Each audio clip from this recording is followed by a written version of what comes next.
தாய் தமிழ் உறவுகளுக்கு வணக்கம். நாம் தமிழர் என்பது எங்களுடைய சுவாசம்.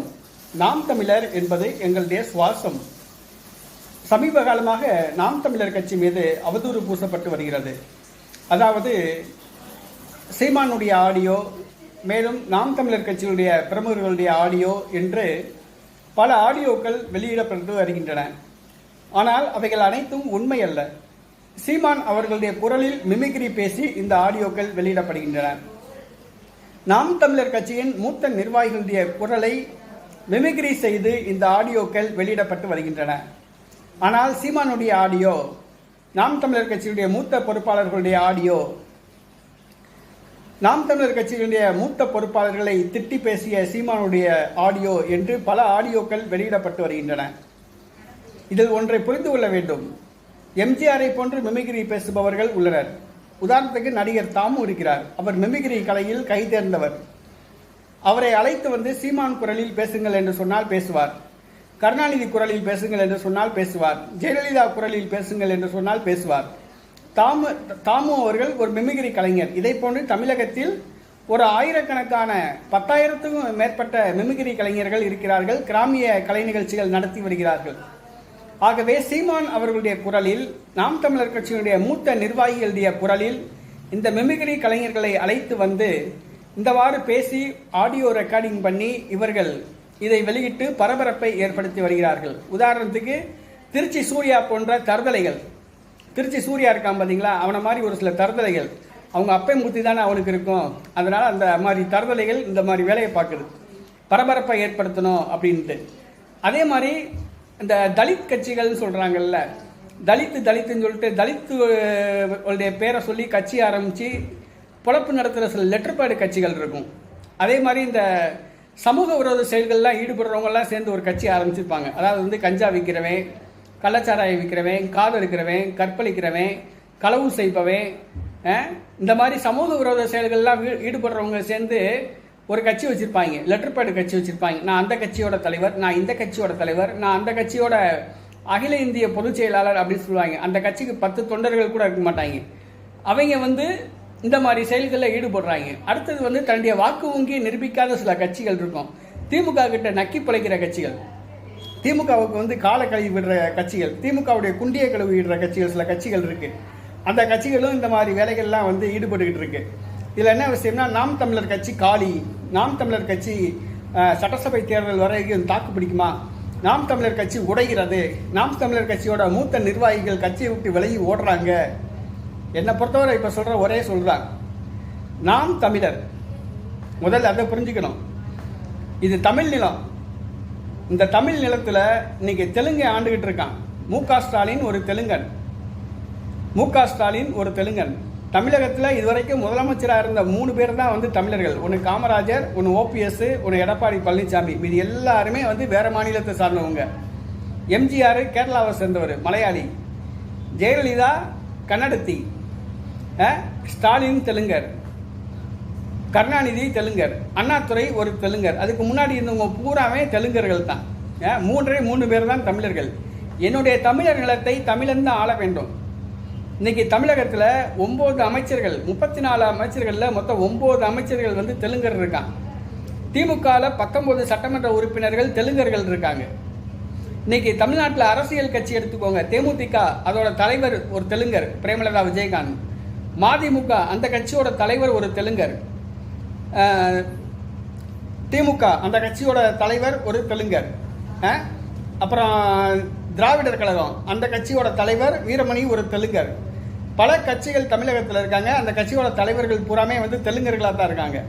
தமிழக முதலமைச்சர் பொறுப்பில் இருக்கிறவரும் ஒரு தெலுங்கர். தமிழ்நாட்டில் 9 அமைச்சர்கள் வந்து தெலுங்கர்கள். தமிழர்களுடைய நிலம் ஒரு ஏறத்தாழ 30% நிலம் வந்து தெலுங்கர்கள் கட்டுப்பாட்டுக்கு போயிடுச்சு, தெலுங்கர்கள்ட்ட இருக்குது. நீ அடுத்து வட மாநிலத்து சந்தையை வந்து தமிழ்நாட்டில் இருக்க நிலத்தை பூரா வாங்க ஆரம்பிச்சிட்டாங்க. என்னுடைய தமிழ்நாடு, என்னுடைய தமிழினம், அந்த ஒரு சுவாசத்தில் தான் நாங்கள் வாழ்ந்துக்கிட்டு இருக்கோம். நாம் தமிழர்.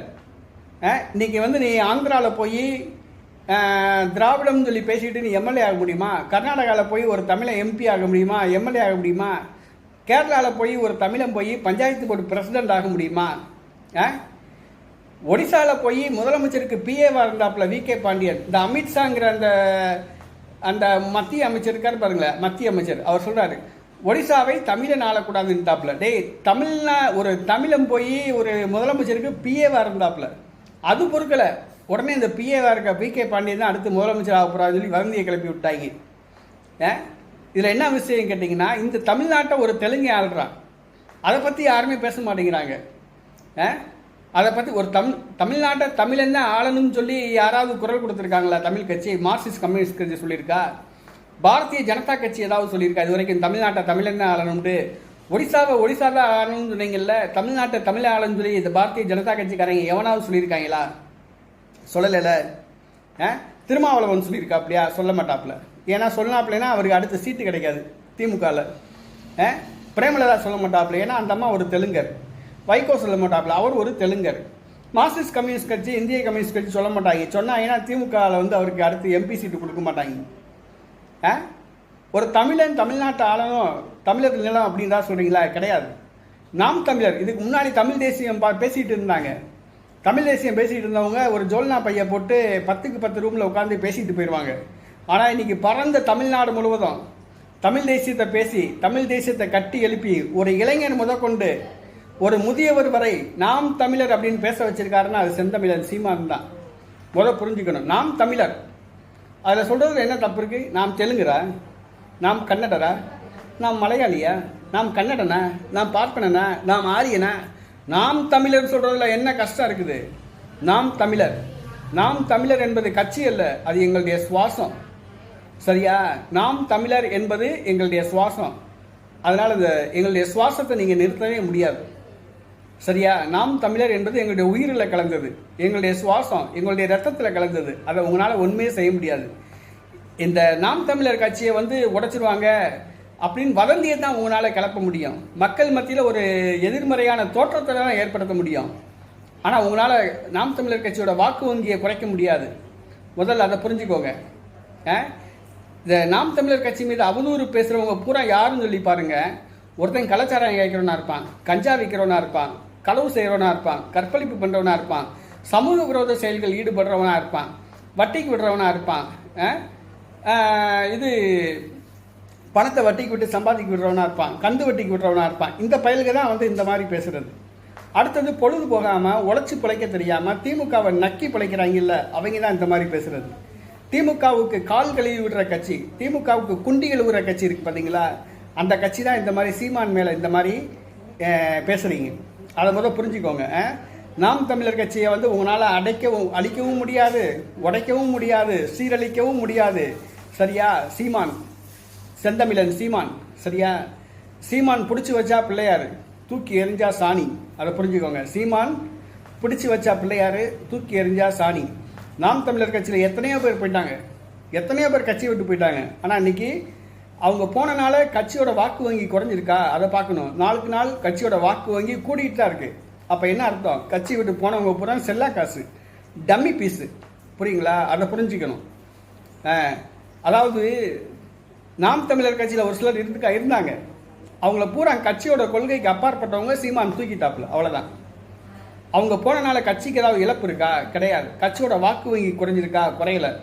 நாளுக்கு நாள் கட்சியோட வாக்கு வங்கி ஏறுமுகமாக தான் இருக்குது. அப்போ அதை பற்றி கவலைப்பட வேண்டிய அவசியமே கிடையாது. இன்றைக்கி சீமான் மேலே வந்து நீங்கள் அவதூறு அள்ளி பூசுறீங்க பார்த்தீங்களா, அதை பற்றி நாங்கள் கவலைப்படவே கிடையாது. அரசியல்னு சொல்லி வந்தாச்சு, இதே மாதிரி நீங்கள் பூசத்தான் செய்வீங்க. அதுக்காண்டி நாங்கள் வந்து கோலை கிடையாது. ஆனால் நாங்கள் பதிலுக்கு எங்களை படுத்தின பாட்டுக்கு உங்களை நாங்கள் படுத்தினோம்னு வச்சுக்கோங்க, நீங்கள் தாங்கவே மாட்டீங்க. எங்களை படுத்துறீங்கல்ல, எங்களை பாடாப்படுத்துறீங்க பார்த்தீங்களா, எங்களை படுத்துகிற பாட்டுக்கு நாங்கள் திருப்பி செஞ்சோம்னு வச்சுக்கோங்க, நீங்கள் தாங்கவே மாட்டீங்க. கருணாநிதி